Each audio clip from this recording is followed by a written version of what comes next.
Hi, Jim Shorkey. Welcome to season 4. Wow. I just wanted to spend an episode and talk through the evolution of Rethink Sales Show.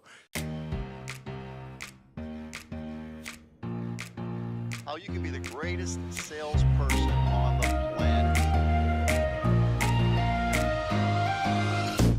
So remember, season 1, we're probably about 80 episodes in now, Jim, but season 1 was called the Pragmatist Podcast.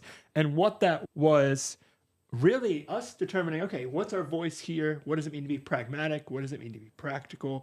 What does that look like? And we were really just getting our feet wet into this platform of podcasting and YouTube and Facebook and going live. And you'd been doing that for a couple of years. We took that to the next level. And then season 2, we came up with this Rethink Sales Show based off our REthinkU course and recognized, wow, this is more like people kept saying, talk more about sales, talk more about sales, talk more about sales. So we said, okay, we'll talk about sales, right? The bottom line is the bottom line. And this is just advice from one entrepreneur to another entrepreneur, hopefully. And the idea behind being an entrepreneur is to figure out what the client needs, what the client wants, and then to figure out a way to provide that in the most efficient manner possible, and then to charge for it. That's what a true entrepreneur is all about. And so we're not charging, so I know that. But at the same time, doesn't it make sense to figure out what you want as an audience and then to provide it? So we had this idea to just add on to what Derek said. The Pragmatist Podcast, what that was really the essence of it was to give the audience pragmatic advice, practical advice that was actionable, that was realistic. It wasn't fluff and pie in the sky and all this stuff. It was like, here's how you do this. This is how you walk up the steps. And step by step, we showed you how to walk up those steps. But the audience was telling us, this is cool, we like this, but we want to hear about sales. You got this Jim Shorkey cat. He's a sales guy. I am. He's a sales expert. I am. And so we had to execute what is called a pivot, P-I-V-O-T, and hence And then as we were REthinkU studying, Sales. we got into season 3, which is, you just seen the last 30 so episodes on these couches downstairs with Rodney, with Mark with Maestri. so many other folks, really just starting to bring this. People love this show so much that we wanted to bring it more to life. We wanted to be together in a room instead of over the What does it mean to rethink sales? What it means is if you are a salesperson, then you should be producing results. If you like those results, then you keep on going, keep on keeping on, so to speak. But if you aren't as pleased with those results as you'd like to be, or you want to make the results better, then you have to rethink. It starts with the thinking. So we rethink, we figure out what the new actions are, and we go to work. And then in our business, if somebody sells 10 cars a month, that's a pretty good job. But that same person says, Anthony over here selling 20. How do I get to 20? You can't keep on doing what you've been doing because you're going to keep on getting what you've been getting. So you got to do something different. And that's what Rethink Sales is all about. What can we do? What are the little different things we can do to improve our actions? And Jim Rohn said famously, we were just talking about this. Yes. Things get better when Jim Shorkey gets better. And it applies to you as well. Things get better when you get better. So this platform now is all about what can we do to offer up pragmatic advice that we know works. You put it into play, and then you get your results to go up, and then you tell us your stories. All we want right now today is the stories. We want the stories. That's why your comments are so important to us. And that's why your likes are so important to us. And you're sharing. Like, if you watch this today and we really, get your attention, boy, you couldn't pay us a bigger honor than to share it with somebody else. So we want you to like it. And we want you to comment, because that is manipulating the algorithm. But the sharing is a from the heart thing that you could do for us today, but only do it because you want to. But if you have a good friend or an associate or whatever the case may be, say, listen, I want you to see what these guys said today. This is really cool. Does that make sense? And we wanted to up the level because we were doing some online stuff and we recognized, there's little hiccups. And we knew people were starting to really engage with it. We wanted to get rid of the jet lag, right? And so we realized, man, what if we sat down in person and had just real conversations and invited the audience into a real conversation? This is not scripted. It's not rehearsed. I have some ideas in mind. I take some notes. And I don't know what they are. I don't know what they are. You don't know what they are. And But so Rob Hoffman is coming today. Rob Hoffman and I did sit down. I did give him that pragmatic advice, a series of ideas, and he did what I told him to do. Yeah. He is knocking it out of the park. Now, if that intrigues you, stay tuned. Yeah, and that's what I believe season 4 is coming into. We're having a lot more guests. A lot more people want to join us. They want to be in part of this conversation. And my goal... I do. Yeah. I do feel blessed. Yeah. I feel blessed to be with Derek Kelly today. And I feel blessed to be with Jess today. And I feel blessed to be with you today. I truly feel blessed for a whole lot of reasons, just being here, but being alive. I feel blessed. Yeah. I lead a blessed life. I lead a charmed life. I feel so lucky. So thank you for joining me today. I'll let you continue. I think we're excited to bring other people. Since you guys are really just tuning into a live conversation that we're having, we're inviting more people around the round table, right? People like Rob Hoffman, our friend Skip Majiros, who's a real estate agent. He runs a local restaurant. He's franchising it. We'll get to hear from him. A guy named Jeff that is putting REthinkU into schools. We have different folks that you mentor that eventually you want to bring on the podcast. There's different folks that we want to add into this conversation because we really believe that it's not just rethink sales, that this is a movement of people that get behind this idea of rethinking you. What do you see as we jump into a new season of journeying with this audience? As this audience is growing month over month, how can we better help these people? And what are you most excited about? The idea is that if I give a woman a fish, she gets to eat for one day. If I teach her how to fish, she gets to eat for a lifetime. That's the idea of REthinkU. That's the idea of Rethink Sales. That's the idea of the Pragmatist Podcast. If I give a man a fish, he eats for one day, which is pretty cool. But if I teach him how to fish, then he gets to eat for a lifetime. And you know what? I taught Rob Hoffman how to fish, and he's hitting it out of the park. Yeah. My physical therapist, Mark Mastriana, who has been on the show. I love this guy. I had physical therapy today, and I love this guy. I love him. I do. And he's teaching me how to fish. And I have a lot to learn. Oh, my God. I'm not real good at fishing right now. The fishing being boxing. It's tough. But I'm learning, and it's very good for my brain and for the things that I've been through. But also, when Mark and I talk, we talk as brothers. And I'm teaching him how to fish as well. So it's a mutually beneficial scenario. Yeah. So that's what I want to do today. Yeah. I want to teach the audience how to fish. Yeah. That's about as simple as I can make it. Yeah. Wait a second. Hold on. You put that hook on wrong. Hold on. The line's too tight. Hold on. You can't have those knots on the line. You're too close to the shore. And all of a sudden we start catching some fish. And the joy.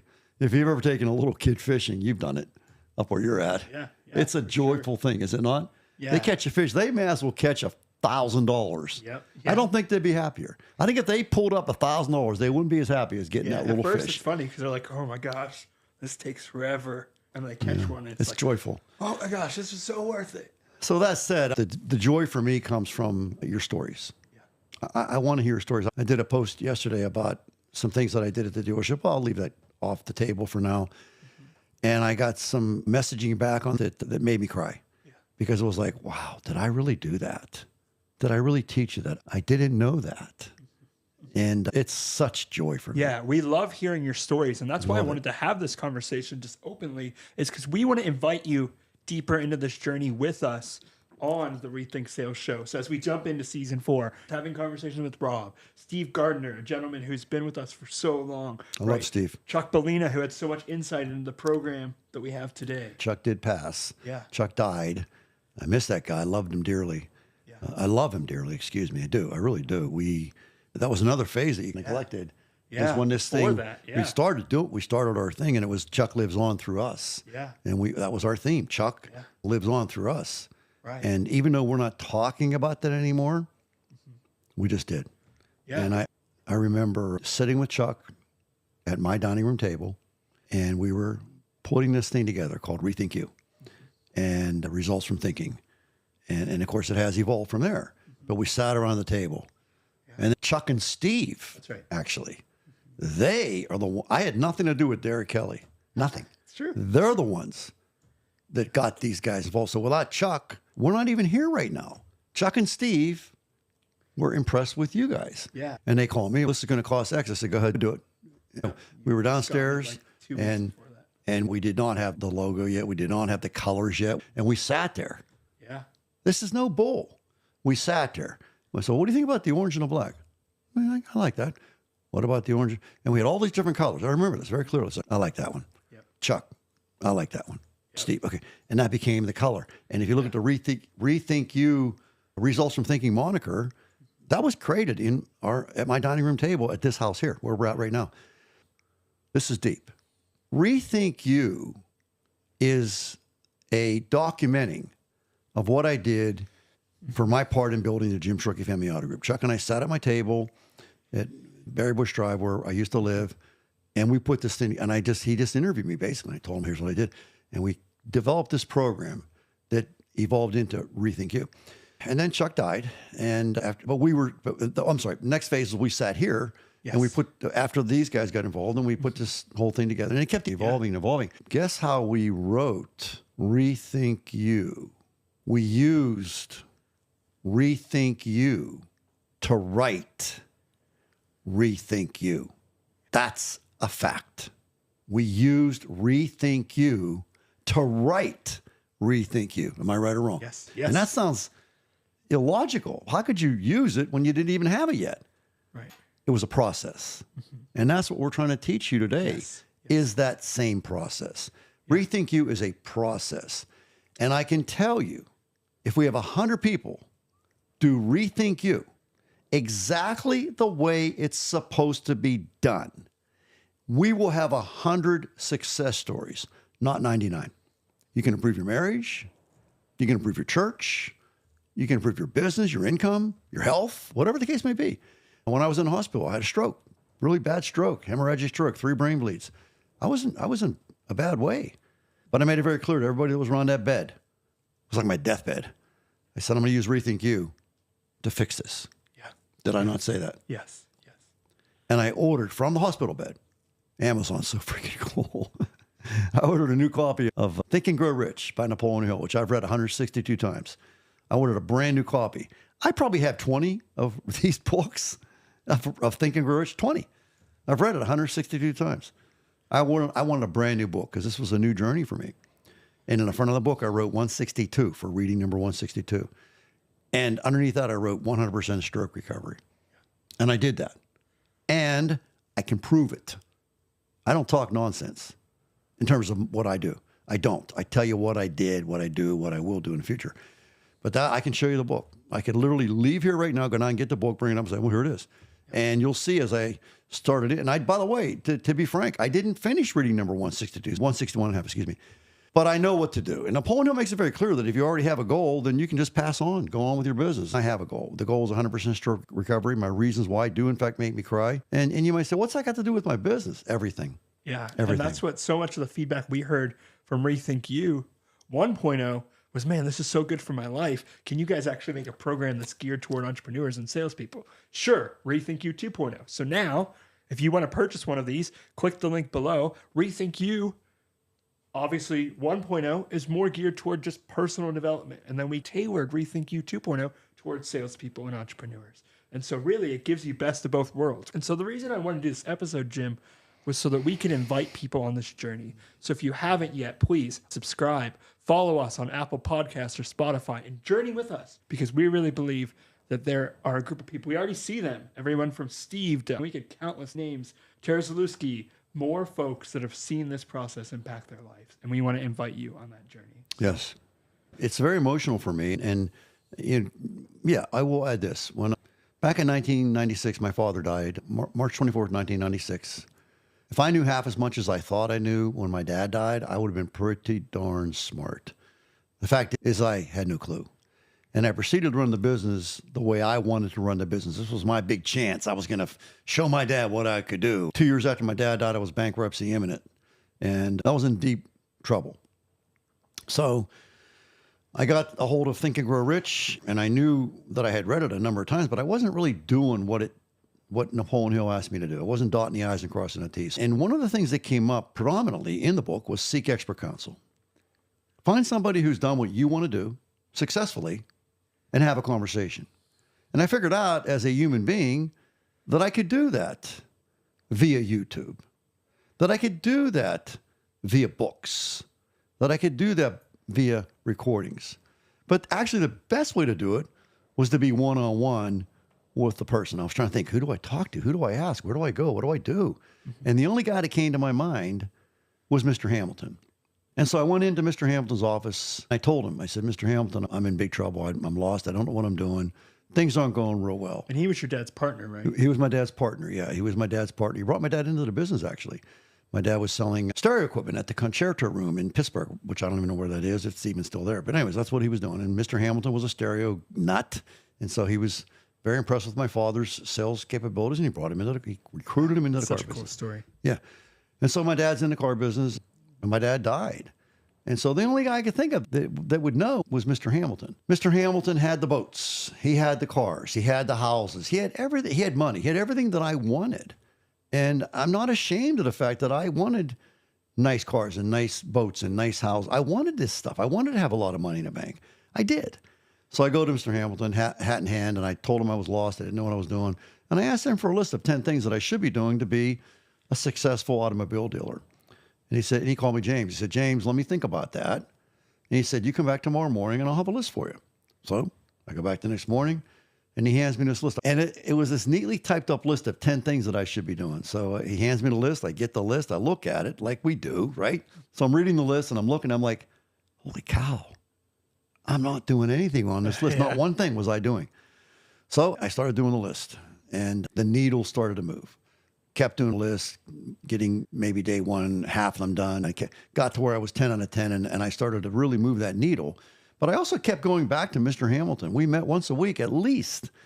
We would go to lunch. I would sit in his office. I just was a sponge. Mr. Hamilton recommended that I join a think tank, which in our parlance of dealers, it's called a 20 group.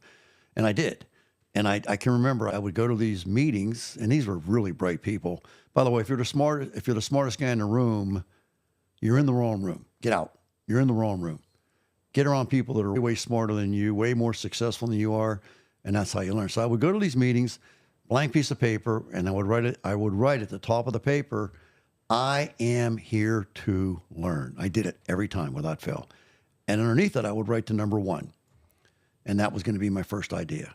And I got so many ideas that I had to pare it down. My magic number was 10. I'd have 20, 30 ideas. And I'd look at that and then I'd prioritize. Like I had a star system. Oh, this one's really good, 3 stars. This one's good, 2 stars. This is fantastic, 4 stars. And I would get my most stars together and I'd try to get that down to 10. And that's what I did. I kept the list, but I got it down to 10. And I go back and work on those 10. And the needle kept moving and moving. And now you can Google the Jim Shruki Family Auto Group and you'll see what happened.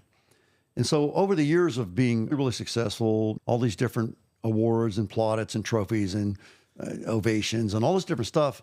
But I had this inclination in my heart that it wasn't me, It was the mentors. And I knew that. And so I decided early on this journey that someday I was going to bring this information to the world. I felt intuitively that if I took this information to the grave with me, that I would be the most selfish person on the planet. I truly believe that in my heart. And I have close friends and business associates that will back me up on this. I said I was going to do exactly this. I said that. And so 2016, I retired from the automobile business and it was time to start this new journey. And so, and it started with Chuck. And actually what happened was I was in a Panera and Chuck ran into me and asked me what I was doing. I told him and he asked me if I'd be willing to coach him. I said I would. And I did. And his sales went through the roof because I told him what to do. And then we decided to get in business together. And he was actually the genesis of this thing called Results from Thinking. And we went to work. Yeah. And then it went from there. Yeah. But I knew I wanted to share this knowledge with the world and it's my passion. And what do I get out of it? Joy. I feel blessed today because I met with a fella yesterday. His name is Mike. That's all I'm going to tell you. And when we were done, he cried and I cried and we hugged and he left. And I told him before the cry, I said, Mike, I asked him, I said, has this been helpful today? He said, you have no idea what this means to me. Wow, that's some powerful stuff. The impact on one person in that manner is really powerful. And that's what I want to do. And if today it's 1, I'm really happy. If it's 2, I'm twice as happy. If it's 10, I'm 10 times as happy. And if it's 1,000 or 1,000,000 or whatever, yeah, I'm 1,000,000 times happier. I just want to bring joy to the world. That sounds tacky, doesn't it? Joy to the world. But I do. I want to bring joy to the world through results are the name of the game. And if I can say something today that will help you to improve your results, then I indeed am blessed. Yes. Yes. So guys, again, welcome to season 4 of the Rethink Sales Show, and subscribe and follow us on this journey and join us in these conversations. Leave comments. Let us know what you're getting from this because we want to journey with you and have conversations with other people that really encourage you and move you toward. And I'll say this to you. Yes. And I'll say this to them. You ready? Yes. You ain't seen nothing yet. It's true. You ain't seen nothing yet. We're still at the beginning.